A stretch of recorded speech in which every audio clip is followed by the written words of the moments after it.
اعوذ باللہ من الشیطان الرجیم بسم اللہ الرحمن الرحیم شہر رمضان الذی انزل فیہ القرآن ھدی للناس وبینات من الھدی والفرقان فمن شہد منکم الشہر فلیصمہ آمنت باللہ صدق اللہ العظیم۔ انتہائی عقیدت و محبت کے ساتھ بارگاہ رسالت میں درود و سلام کا ہدیہ پیش کریں۔ اللہم صلی علی سیدنا مولانا محمد معدن الجود والکرم وآلہ وبارک وسلم صلاۃ و سلام علیک یا رسول اللہ صلی اللہ تعالی علیہ وسلم۔ حضرات، ہم نے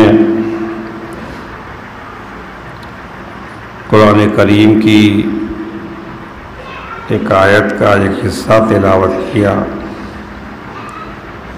اللہ تعالیٰ نے ارشاد فرمایا شہر رمضان الذی انزل فیہ القرآن، رمضان کا مہینہ وہ ہے جس میں قرآن اتارا گیا۔ ھدی للناس، لوگوں کے لیے ہدایت، وبینات من الھدی والفرقان، اور روشن دلیلیں ہدایت دینے والی اور حق و باطل میں فیصلہ کرنے والی۔ فمن شہد منکم الشہر فلیصمہ، تو تم میں سے جو کوئی اس مہینے میں موجود ہو تو اس میں روزہ رکھے۔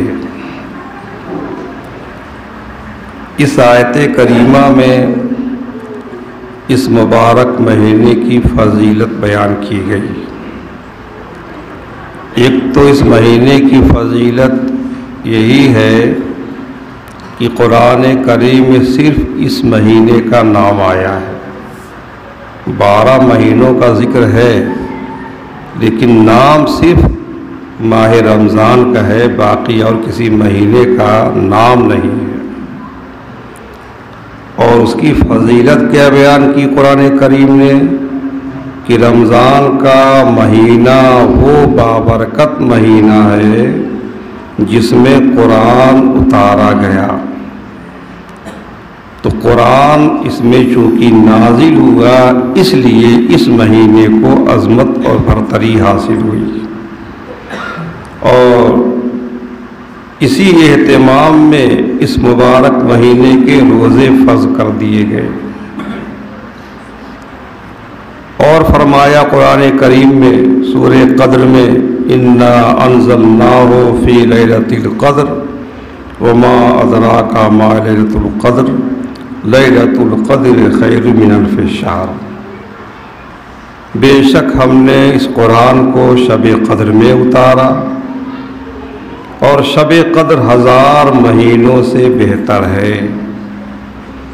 تو قرآن کریم شب قدر میں اتارا گیا، اس لیے شب قدر 1000 مہینوں سے بہتر ہو گئی۔ مکمل قرآن، پورا قرآن رمضان کے مہینے میں شب قدر میں لوح محفوظ سے آسمان دنیا کی طرف اتارا گیا، اور وہاں بیت العزت میں رکھا گیا۔ یہ بیت العزت اسی آسمان دنیا پر ایک مقام ہے۔ پھر یہاں سے وقتاً فوقتاً حسب ضرورت حکمت کے مطابق جتنا جتنا اللہ تعالیٰ کو منظور ہوا جبریل امی علیہ السلام لاتے رہے، اور یہ نزول 23 سال کے عرصے میں پورا ہوا۔ تو قرآن کریم جس رات میں نازل ہوا، اس رات کو اتنی کرامت و بزرگی مل گئی، جس مہینے میں ملا پورے مہینے کے روزے فرض کر دیے گئے۔ بخاری شریف کی حدیث ہے، من صام رمضان ایمانا و احتسابا غفر له ما تقدم من ذنبہ، جو رمضان کے مہینے میں روزہ رکھے ایمان کے ساتھ اور ثواب کی نیت سے، اس کے گزشتہ سارے گناہ بخش دیے جائیں گے۔ اس میں بخشش کی بشارت ہے جو رمضان کے مہینے میں روزہ رکھے اس کے لیے۔ اور بخاری شریف ہی کی حدیث ہے، ارشاد فرمایا اللہ کے حبیب صلی اللہ علیہ وسلم نے، من قام رمضان ایمانا و احتسابا غفر له ما تقدم من ذنبہ، جو رمضان کے مہینے میں قیام کرے یعنی تراویح کی نماز پڑھے ایمان کے ساتھ اور ثواب کی نیت سے، اس کے سارے گزشتہ گناہ بخش دیے جائیں گے۔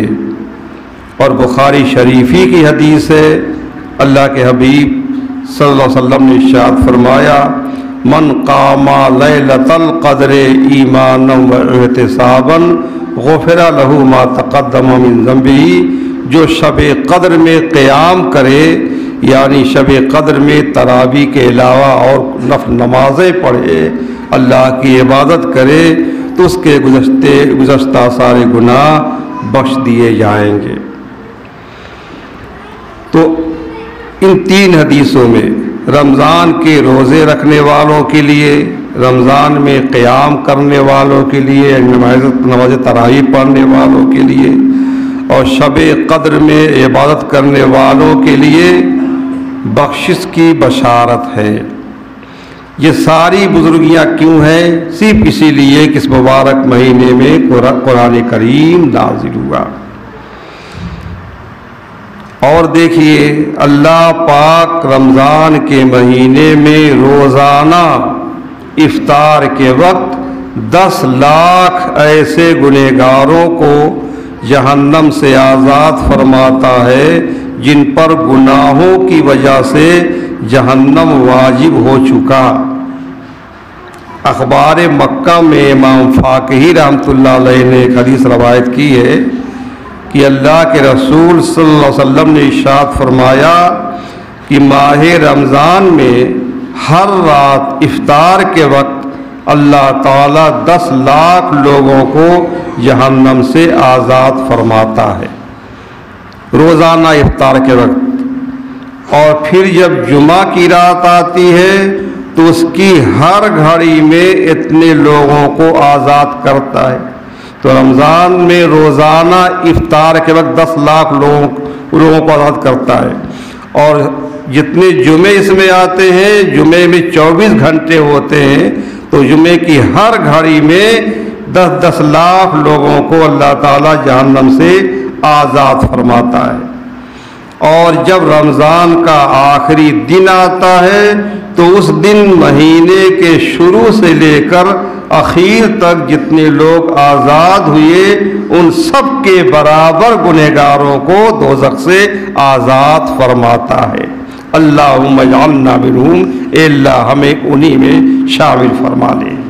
تو کتنے لوگوں کی بخشش ہوتی ہے ماہ رمضان میں؟ تو بہت ساری حدیثیں رمضان شریف کی فضیلت میں وارد ہیں، اور بہت سی حدیثیں آپ نے سنی بھی ہیں۔ تو رمضان کو یہ عظمت، یہ کرامت، یہ بزرگی اس لیے ملی کہ اس میں قرآن نازل ہوا۔ شب قدر کو یہ بزرگی اس لیے ملی کہ اس میں قرآن کریم نازل ہوا۔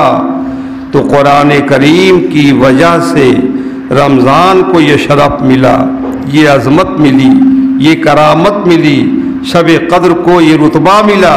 پھر قرآن کریم کی عظمت کا اندازہ کون لگا سکتا ہے؟ قرآن کریم اللہ تعالیٰ کا پاک کلام ہے جو اس نے اپنے سب سے محبوب، سب سے پیارے نبی و رسول جناب محمد الرسول اللہ صلی اللہ علیہ وسلم پر نازل فرمایا، اور حضور صلی اللہ علیہ وسلم کے طفیل ان کے غلاموں کو عطا فرمایا۔ اللہ تعالیٰ نے اپنے حبیب صلی اللہ علیہ وسلم کو جو بے شمار معجزات عطا فرمائے، ان میں قرآن کریم آپ کا سب سے عظیم معجزہ ہے، سب سے بڑا معجزہ ہے، اور قرآن کریم کی یہ اعجازی حیثیت آج تک بدستور مسلم ہے اور قیامت تک اس کی حیثیت باقی رہے گی۔ اللہ تعالیٰ کا یہ دستور ہے کہ انبیاء کرام کو ایسی چیز معجزے کے طور پر عطا فرماتا ہے جس کی اس زمانے میں دھوم مچی ہو۔ کسی نبی کو بھیجتا ہے تو اس زمانے میں جیسا ماحول ہوتا ہے اس کے مطابق نبی کو اللہ تعالیٰ معجزہ عطا فرماتا ہے۔ جیسے حضرت موسیٰ علیہ السلام کے زمانے میں ساحری، جادوگری اپنی انتہائی بلندی پر پہنچی تھی۔ جادو کے ذریعے جادوگر بڑے بڑے کمال کرتے، بہت کچھ کام کرتے تھے، تو اللہ تعالیٰ نے حضرت موسیٰ علیہ السلام کو ایسے معجزات عطا فرمائے کہ جن کے آگے فرعون کے بڑے بڑے جادوگروں کو سر جھکانے کے سوا کوئی چارہ کار نظر نہ آیا۔ حضرت عیسیٰ علیہ السلام کے زمانے میں طب، حکمت، ڈاکٹری اپنی انتہائی بلندیوں کو پہنچی ہوئی تھی۔ بقرات، ارسطا طالیس، لقمان اور جالینوس جیسے حکماء کا ڈنکا بجتا تھا، تو اللہ تعالیٰ نے حضرت عیسیٰ علیہ السلام کو ایسے معجزات عطا فرمائے جو ان حکیموں کے قابو سے باہر تھے۔ کون سا حکیم مردوں کو زندہ کر سکتا ہے؟ اس زمانے میں حکماء نے تمام بیماریوں کا علاج تیار کر لیا تھا، صرف موت کا علاج نہ تیار کر سکے تھے، اور سفید داغ کی بیماری کا علاج ان کے پاس نہ تھا، اور مادر ذات پیدائشی کوئی اندھا ہوتا اس کا علاج ان کے پاس نہ تھا۔ اللہ تعالیٰ نے عیسیٰ علیہ السلام کی یہ معجزات عطا فرمائے۔ وہ مردوں کو زندہ فرماتے تھے، مادر ذات اندھے پر آنکھوں پر ہاتھ پھیر دیتے تھے، آنکھیں روشن ہو جاتی تھیں، سفید داغ کی بیماری ہوتی تھی، ہاتھ پھیر دیا کرتے تھے، اللہ تعالیٰ شفا دے دیا کرتا تھا۔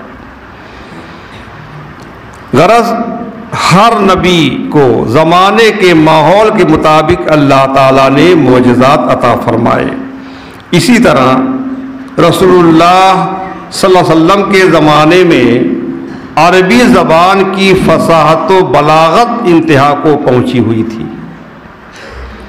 اس دور میں اہل عرب دنیا کی پسماندہ قوم تصور ہوتے تھے، وہ علوم اور فنون اور تمدن سے بے بہرہ تھے، تہذیب و تمدن سے بالکل خالی تھے، لیکن سخنوری کے میدان میں، کلام کے میدان میں، شعر و شاعری کے میدان میں دنیا کی کوئی قوم ان کی ہم پلہ نہ تھی۔ انہیں اپنی فصیح اللسانی پر بڑا ناز تھا، اپنی فصاحت اور بلاغت پر بڑا گھمنڈ تھا۔ وہ اپنے مقابلے میں دوسروں کو زولیدہ بیان سمجھتے تھے اور عجمی یعنی گونگا کہتے ہم صرف صاحب زبان ہیں، باقی ساری دنیا کے لوگ گونگے ہیں۔ عربوں کا چونکہ عرب کے باہر سے بہت زیادہ رابطہ نہ تھا، ان کی کوئی تہذیب نہیں تھی، مخصوص تجارتی سفروں کے علاوہ اپنے علاقے اور خطے سے باہر نہ جاتے تھے۔ چند مخصوص سفر کرتے تھے وہ تجارت کے لیے باہر کا، باقی سب عرب ہی میں رہتے تھے۔ ان کے مقامی میلوں کو بڑی اہمیت حاصل تھی۔ ان میلوں میں وہ سب اکٹھا ہوتے تھے، بڑے بڑے شاعر اکٹھا ہوتے، اپنے اشعار سناتے، اپنا کلام سناتے تھے، اسی پر فخر کرتے تھے۔ ان کے میلوں میں مجنہ اور ذوالمجاز یہ دو میلے شہرت کے حامل تھے، اور عکاظ یہ میلہ بین الاقوامی سطح پر معتبر تھا، سب سے بڑا میلہ تھا عکاظ۔ دور دراز سے شرکت کے لیے لوگ آتے تھے اور اچھا انتظام ہوتا تھا شرکت کرنے والوں کے لیے۔ ان قافلوں کے لیے امن و امان کے ساتھ قافلوں میں شرکت اور پھر اس کے بعد اطمینان کے ساتھ اپنے اپنے علاقوں کو روانگی ہوتی. سارا انتظام کر رکھا تھا ان لوگوں نے. ذی قعدہ، ذوالحجہ، محرم اور رجب، ان 4 مہینوں کو اسلام سے پہلے بھی عرب میں حرمت والے مہینے کا درجہ حاصل تھا. ان مہینوں میں جنگ اور غارت گری روک دی جاتی تھی اور مکمل امن و امان کی فضا برقرار رکھی جاتی تھی.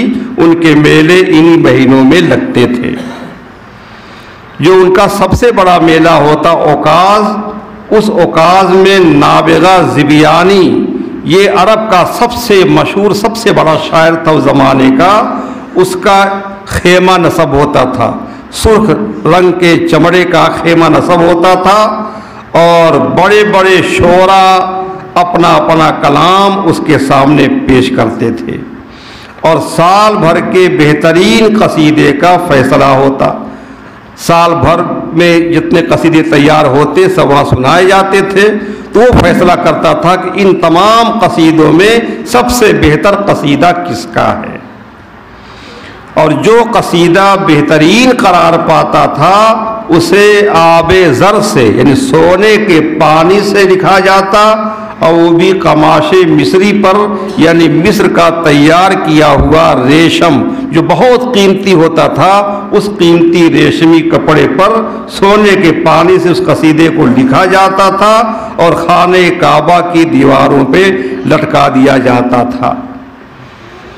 گویا ایک اعلان عام ہوتا کہ زمانہ حج میں پوری دنیا سے آئے ہوئے لوگ اور مختلف قبیلوں کے نمائندے اس قصیدے کو پڑھ لیں اور سن لیں اور اس کا چرچا سارے عرب میں ہو جائے، تاکہ آئندہ برس قصیدے لکھنے والے اس قصیدے کو معیار بنا کر اس کی ٹکر کا کلام کہنے کی کوشش کریں. اس طرح 7 قصیدے اس میں لٹکائے گئے 7 سال میں. 7 معلقات جنہیں کہتے ہیں اسی دور کی یادگار ہیں جو آج بھی مدرسوں میں پڑھائے جاتے ہیں. یہ 7 قصیدے تھے جو ان کے خیال میں فصاحت و بلاغت کی انتہا کو پہنچے ہوئے تھے. بہت اونچے کلام تھے ان کے خیال میں. 7 معلقات کے جو شعراء تھے ان میں صرف ایک شاعر کو اسلام کی دولت ملتی ہے، لبید کا بھی قصیدہ تھا. لبید رضی اللہ تعالیٰ عنہ، اللہ نے ان کو اسلام کی نعمت سے بہرمند کیا. حضرت عمر فاروق اعظم رضی اللہ عنہ نے ایک مرتبہ ان سے کہا کہ لبید کیا بات ہے، جب سے آپ نے اسلام قبول کیا ہے شعر ہی نہیں کہا، شعر و شاعری آپ نے بالکل بند کر دی. انہوں نے جواب دیا کہ سورہ بقرہ اور سورہ آل عمران پڑھنے کے بعد شعر کہنے کی ہمت ہی نہیں ہوتی. کوئی کتنا ہی اونچا شعر کہے گا لیکن جو ہے اس کی آیتوں کے سامنے بالکل بیکار ہوگا. بہرحال عرب کے یگانہ روزگار اور ممتاز شاعروں نے اپنے 7 قصیدے کعبہ شریف کی دیواروں کے ساتھ چیلنج کی صورت میں لٹکا رکھے تھے کہ کوئی بڑا سے بڑا شاعر ان سے بڑھ کر شاعرانہ کلام سامنے لائے. یہ چیلنج تھا کہ کوئی شاعر اس جیسا کلام سامنے لے آئے. قرآن کریم کا نزول شروع ہو گیا.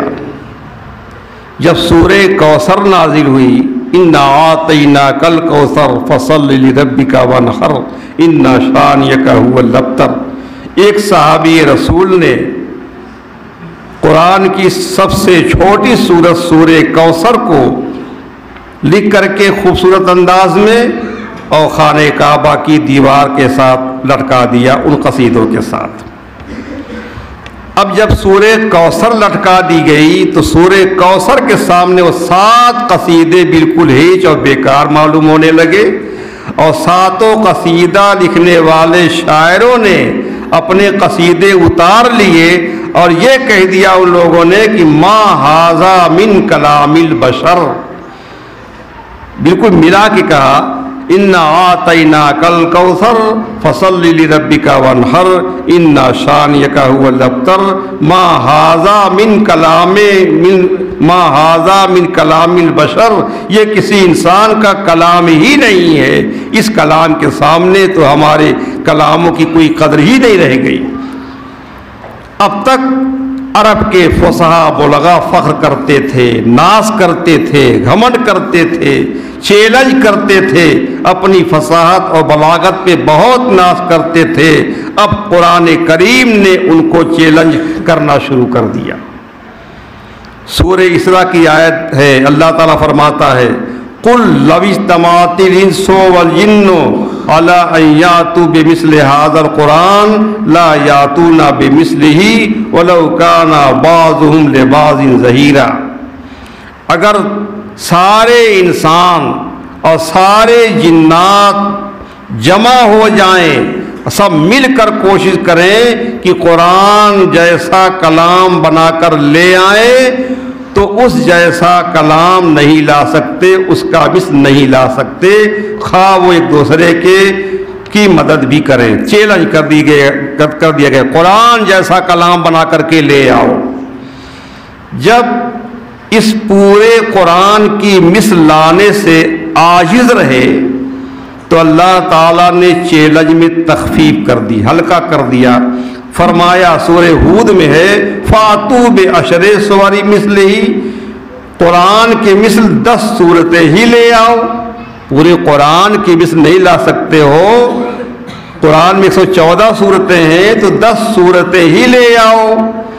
اور جب قرآن کے مثل 10 سورتیں بھی نہ لا سکے تو اللہ نے اور تخفیف کر دی اور فرمایا سورہ یونس میں ہے فَأْتُوا بِسُورَةٍ مِثْلِهِ، کوئی ایک ہی سورت لے آؤ، قرآن جیسی کوئی ایک ہی سورت لے آؤ۔ اور جب کوئی ایک سورت بھی نہ لا سکے تو فرمایا سورہ طور میں ہے فَلْيَأْتُوا بِحَدِيثٍ مِثْلِهِ، اس کے مثل ایک بات یعنی ایک آیت ہی لے آئیں، ایک آیت ہی لے آئیں۔ سارے عرب نے، سارے فصحاء بلغاء نے، تمام شعراء نے مل کر کوشش کی کہ قرآن جیسا کلام لائیں۔ قرآن جیسا نہ لا سکے، 10 سورتیں نہ لا سکے، ایک سورت نہ لا سکے، ایک آیت بھی نہ لا سکے، بالکل عرب میں سناٹا ہو گیا، خاموشی چھا گئی۔ اعلیٰ حضرت نے اس منظر کو بیان کیا ہے یا رسول اللہ تیرے آگے یوں ہیں دبے لچے فصحاء عرب کے بڑے بڑے، کوئی جانے منہ میں زبان نہیں بلکہ جسم میں جان نہیں، یوں دب گئے ہیں سب، جیسے لگتا ہے کہ زبان ہی نہیں ہے بلکہ حرکت ہی کرنا بند کر دیا ہے، لگتا ہے مر گئے ہیں سب۔ میں نثار تیرے کلام پر ملی یوں تو کس کو زبان نہیں، وہ سخن ہے جس میں سخن نہ ہو، وہ بیاں ہے جس کا بیاں نہیں۔ بڑے بڑے شعراء تو مثل لانے سے عاجز رہے اور کہہ دیا کہ یہ کسی انسان کا کلام ہی نہیں ہے، لہذا کوئی انسان بھی جیسا کلام بنا کے نہیں لا سکتا۔ لیکن کچھ نبوت کے جھوٹے دعوے دار پیدا ہوئے، انہوں نے کچھ کلام کہے اور یہ دعویٰ کیا کہ یہ وہی ہے، یہ ہمارے اوپر وہی نازل ہوئی ہے، وہی اتری ہے۔ سرور کائنات صلی اللہ علیہ وسلم کی زندگی ہی میں بعض مدعیان نبوت، ان نبوت کے جھوٹے دعوے دار پیدا ہو چکے تھے۔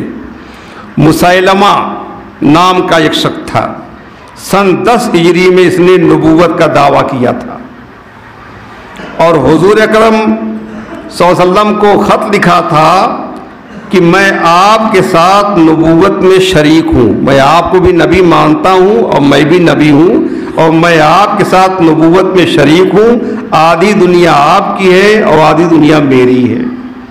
سرور کائنات صلی اللہ علیہ وسلم نے اس کا جواب دیا من محمد رسول اللہ صلی اللہ علیہ وسلم الی مسیلمۃ الکذاب اما بعد فإن الأرض للہ یورثها من یشاء من عبادہ والعاقبۃ للمتقین۔ محمد رسول اللہ کی طرف سے صلی اللہ علیہ وسلم مسیلمہ کذاب کو کذاب لکھا، کذاب نے بہت بڑا جھوٹا، حضور نے اس کو کذاب لکھ دیا تو کذاب سے مشہور ہو گیا، جو بھی اس کا نام لیتا ہے تو مسلمہ کذاب ہی کہتا ہے۔ اما بعد فرمایا دنیا تو ساری اللہ کی ہے، زمین ساری اللہ کی ہے، وہ اپنے بندوں میں سے جس کو چاہے گا اس کا وارث بنا دے گا، اور بہترین انجام پرہیزگاروں کے لیے ہے۔ صدیق اکبر رضی اللہ عنہ کے دور خلافت میں اس مسیلمہ کذاب کے لشکر سے جنگ ہوئی، مسلمانوں کی بہت بڑی تعداد اس جنگ میں شہید ہوئی، جس میں بہت سے حفاظ قرآن بھی تھے، لیکن آخر میں فتح مسلمانوں ہی کے ہاتھ رہی اور مسیلمہ کذاب مارا گیا۔ مذکور ہے کہ حضرت عمرو بن عاص رضی اللہ عنہ اپنے کفر کے زمانے میں، جب وہ کافر تھے، مشرک تھے، اسلام نہیں لائے تھے، تو اپنے کفر کے زمانے میں مسیلمہ کذاب کے پاس پہنچے۔ یہ دونوں بچپن کے دوست تھے، مسیلمہ اور عمرو بن عاص۔ تو اس کے پاس یہ پہنچے اس سے ملنے کے لیے، تو عمرو بن عاص سے مسیلمہ نے پوچھا کہ کہو عمرو، تمہارے ہاں کے جو نبی ہیں آج کل جو ہی ان پر اتری ہو اس میں سے کچھ سنا سکتے ہو؟ تمہارے ہاں جو نبی کا دعویٰ کرتے نبی ہونے کا، ان پر جو وحی نازل ہو رہی ہے آج کل، کچھ سنا سکتے ہو؟ عمرو بن عاص نے کہا کہ ہاں، ان کے اصحاب، غور کیجیے ابھی یہ کافر ہیں، مشرک ہیں، یہ کہا کہ محمد کے اصحاب صلی اللہ علیہ وسلم ایک مختصر سورت پڑھتے تھے جو میری زبان پہ بھی چڑھ گئی، مجھے یاد ہو گئی، لیکن بھائی اپنے مضمون کے اعتبار سے وہ سورت بہت بڑی اور بہت ہی اعلیٰ ہے، اور لفظوں کے اعتبار سے بہت ہی مختصر اور بڑی جامع ہے۔ اس نے کہا ذرا سنائیے، ہم بھی سنیں کیسی سورت نازل ہوئی ہے اس نبی پر۔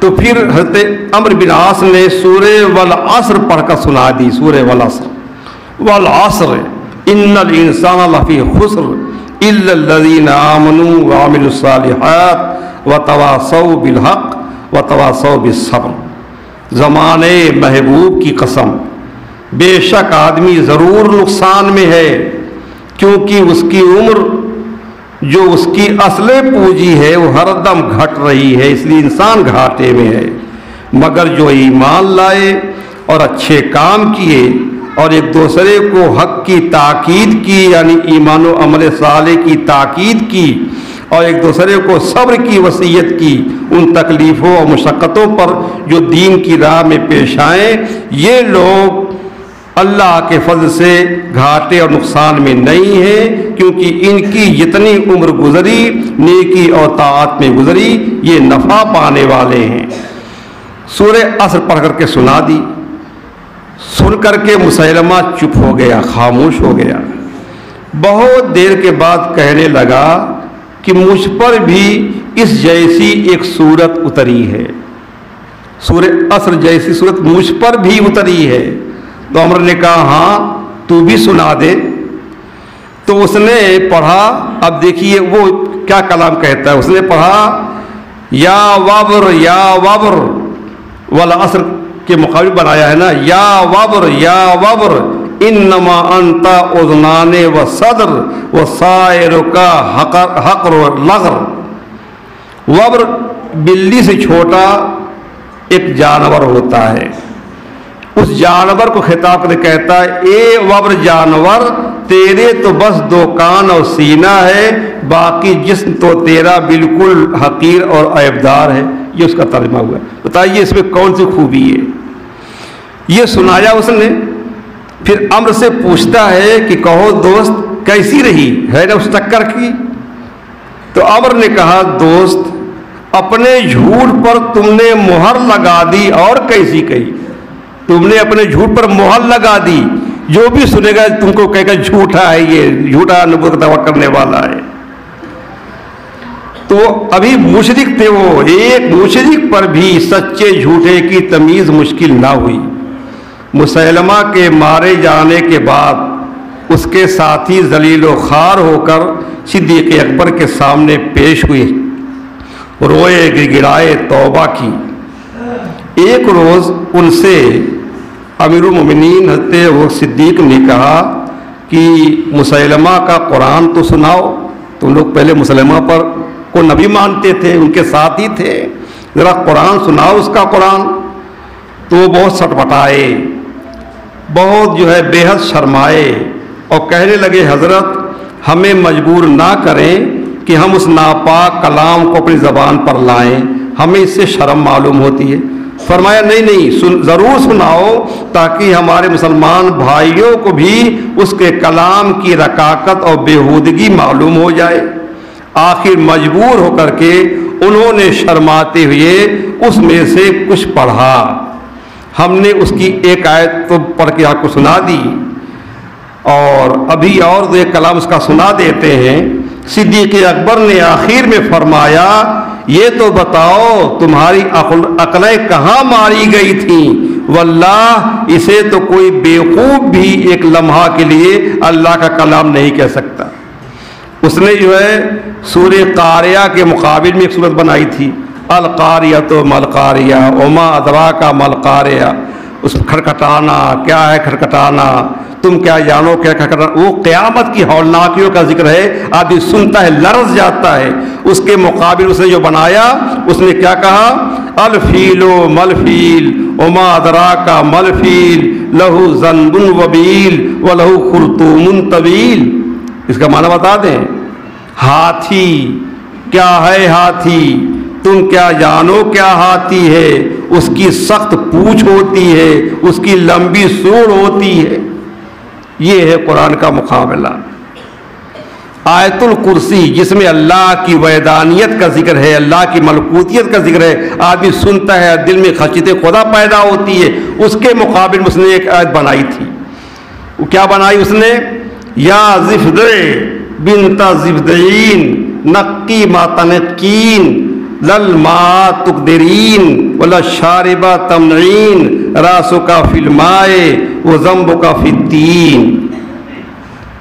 اس کا ترجمہ سنیں گے تو یقیناً ہنسی آ جائے گی۔ اے میڈھکوں کے بچے میڈھک، تو ٹراتا رہ، تو نہ پانی خراب کر سکے نہ پینے والوں کو روک سکے، تیرا آدھا اگلا حصہ پانی میں اور آدھا پچھلا حصہ مٹی میں۔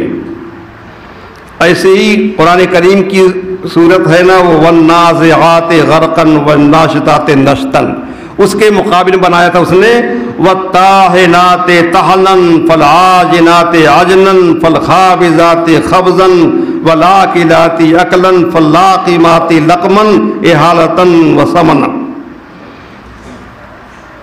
یعنی آٹا گیہوں پیسنے والیوں کی قسم، گیہوں پیسنے والیاں، آٹا گوندنے والیاں، پھر روٹی پکانے والیاں، پھر لقمہ بنانے والیاں، سالن اور گھی سے۔ یہ ہے اس کا کلام۔ کہتا تھا یہ مجھ پر کلام نازل ہو رہا۔ اس طرح کے اس کے سارے کلام انتہائی گھٹیا اور بیہودہ تھے۔ بہرحال قرآن کریم کی اعجازی حیثیت آج بھی باقی ہے۔ قرآن آج بھی چیلنج کر رہا ہے اور قیامت تک اس کا چیلنج رہے گا۔ نہ کوئی قرآن کی مثل لا سکا ہے اور نہ لا سکے گا۔ اللہ کے مقدس کلام کی ہم قدر کریں، اس کے حقوق ادا کریں۔ ہم قرآن پڑھیں، قرآن کی تلاوت کریں۔ پڑھنا نہ آتا ہو تو پڑھنا سیکھیں، اس کے لیے کوئی عمر نہیں دیکھی جاتی ہے، اور صحیح پڑھنے کی کوشش کریں اور سمجھنے کی کوشش کریں اور اس میں غور کریں، تدبر کریں، اور اس میں جو تعلیمات ہیں، جو احکام ہیں، جن باتوں سے منع کیا گیا ہے ان پر عمل کریں اور ایک دوسرے تک قرآن کی تعلیمات پہنچائیں۔ یہ قرآن کے حقوق ہیں ہمارے ذمے۔ اللہ تعالی قرآن کو ہمارا ساتھی بنائے، دنیا میں، قبر میں، حشر میں، ہر جگہ۔ یا اللہ قرآن کو ہمارے لیے امام بنا، ہمارے لیے نور بنا، ہمارے لیے ہدایت بنا، ہمارے لیے رحمت بنا۔ اے اللہ قرآن کو پڑھنے اور سمجھنے اور اس کی تعلیمات پر عمل کرنے کی توفیق عطا فرما۔